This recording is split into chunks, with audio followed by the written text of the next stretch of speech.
विस्फोटक न्यूज के प्रायोजक हैं red pro real estate developers. Delhi में कोरोना का ग्राफ तेजी से बढ़ रहा है। पिछले 24 घंटे में 20,181 नए केस सामने आए हैं।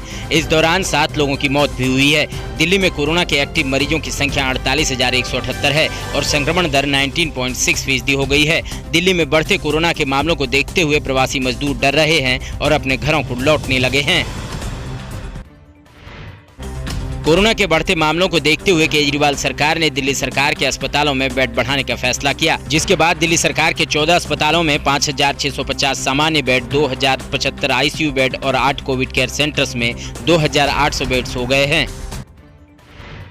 कोरोना के ओमिक्रॉन वेरिएंट से संक्रमित लोगों में कई तरह के लक्षण भी सामने आ रहे हैं। पहले जहां सर्दी, जुकाम, बुखार, सिर और बदन दर्द लक्षण थे, वहीं अब लोगों में डायरिया, वोमिटिंग और रात में तेज पसीना आने की समस्या ओमिक्रॉन के नए लक्षण के रूप में सामने आए हैं। इसके अलावा ओमिक्रॉन के लक्षणों में मांसपेशियों में दर्द, स्किन रैशेज जैसे लक्षण भी नजर आ रहे हैं। महाराष्ट्र में कोरोना के तेजी से बढ़ते मामलों को देखते हुए राज्य सरकार ने कई कड़े प्रतिबंध लगाने का फैसला किया है। सरकार ने नई गाइडलाइंस जारी करते हुए रात 11 बजे से सुबह 5 बजे तक नाइट कर्फ्यू का ऐलान किया है। इस दौरान बिना इमरजेंसी किसी को भी घर के बाहर निकलने की इजाजत नहीं होगी। पूरे राज्य में स्कूल और कॉलेज 15 फरवरी तक बंद रहेंगे। उत्तर प्रदेश में कोरोना संक्रमितों की संख्या में इजाफा लगातार जारी है। पिछले 24 घंटे में राज्य से 6,411 नए केस सामने आए हैं। राज्य में फिलहाल 18,551 एक्टिव केस हैं। पड़ोसी राज्य उत्तराखंड में भी एक दिन में 1,560 नए मामले सामने आए और राज्य में 3,254 एक्टिव मरीज हैं। देश के 5 राज्यों में विधानसभा चुनाव की रणभेरी बच गई है। उत्तर प्रदेश में 10 फरवरी से 7 मार्च के बीच 7 चरणों में मतदान होंगे, जबकि पंजाब, उत्तराखंड और गोवा में सिंगल फेज में 14 फरवरी को वोटिंग होगी। वहीं मणिपुर में 27 फरवरी और 3 मार्च को 2 चरणों में मतदाता अपने मताधिकार का प्रयोग करेंगे। सभी राज्यों के नतीजे 10 मार्च को आएंगे।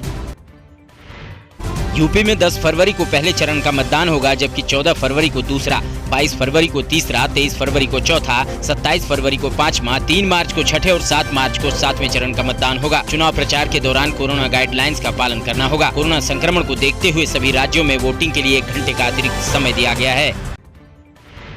चुनाव आयोग ने 5 राज्यों की विधानसभा चुनाव में सुरक्षित मतदान के लिए कई बड़े ऐलान किए हैं। आयोग ने कहा है कि 15 जनवरी तक कोई भी चुनावी रैली, रोड शो, पदयात्रा या साइकिल बाइक रैली नहीं होगी। रात 8 बजे से सुबह 8 बजे तक चुनाव रैलियों पर प्रतिबंध रहेगा। सार्वजनिक स्थलों पर कोई नुक्कड़ सभा भी नहीं की जाएगी। 15 जनवरी के बाद चुनाव आयोग कोरोना के हालातों की समीक्षा करेगा। जम्मू कश्मीर के राजौरी में भारी बर्फबारी के बीच पर्यटक खूब मस्ती कर रहे हैं। यहाँ पहाड़ों पर चारों तरफ सफेद चादर बिछी हुई है, जिसकी खूबसूरती निहारते लोग दूर दूर से आते हैं। पर्यटक इस बर्फबारी का जमकर लुत्फ ले रहे हैं। हिमाचल प्रदेश की राजधानी शिमला में जारी बर्फबारी ने पर्यटकों के चेहरे खिला दिए हैं। काफी दिनों से लोग यहाँ बर्फबारी का इंतजार कर रहे थे। शिमला के कुफरी, नारकंडा सहित ऊंचाई वाले इलाकों में बीते कई दिनों से बर्फबारी हो रही थी, लेकिन शहर के लोग बेसब्री से बर्फबारी का इंतजार कर रहे थे। ये कल पूरा हो गया। भारी बर्फबारी ने प्रशासन और पर्यटकों की मुसीबत बढ़ा दी है। अटल टनल बंद होने के चलते हिमाचल प्रदेश के मनाली में सैकड़ों पर्यटक फंस गए थे। इसके बाद जिला प्रशासन और स्थानीय लोगों ने पर्यटकों को सुरक्षित स्थानों तक पहुंचाया। इस दौरान काफी मुश्किलों का सामना करना पड़ा।